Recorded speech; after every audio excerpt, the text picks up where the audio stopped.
সর্বশেষ কখন এমন ভয়ের সাক্ষাৎ পেয়েছেন মসজিদে, রাস্তায় বা অন্য কোথাও, যার মুখ মলিন হয়ে আছে, চোখ লাল হয়ে আছে? জিজ্ঞেস করলেন কি হয়েছে, সে জবাব দিল, আল্লাহর কসম ভাই, আমি জাহান্নামের আগুনের ভয়ে ভীত। এটা শুনলে আপনি হয়তো হেসে দিতেন। সত্যি বেশি ওয়াজ শোনার কারণে মনে হয় তার এই অবস্থা হয়েছে। কেউ একজন তাকে সমুদ্র সৈকতে নিয়ে যাও, তাকে কিছু মজা করতে দাও। আমাদের জীবনের সব কিছুকে ভয় পাওয়া স্বাভাবিক, কিন্তু আল্লাহর ভয় হয়ে পড়েছে অস্বাভাবিক।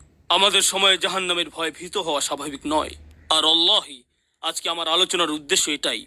আমরা চাই মানুষ আল্লাহকে ভয় করুক, আমরা চাই মানুষ জাহান্নামের ভয়ে উদ্বিগ্ন হয়ে পড়ুক। আল্লাহ বিশ্বাসীদের বর্ণনা দিতে গিয়ে বলেন, আপনাদের চোখ কান খোলা রেখে মনোযোগ দিয়ে শুনুন।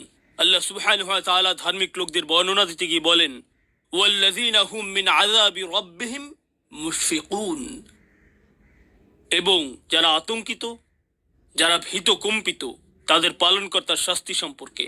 আল্লাহ ঠিক তার পরবর্তী আয়াতে বলেন, ইন্না আযাবা রাব্বিহিম গায়রু মা'মুন।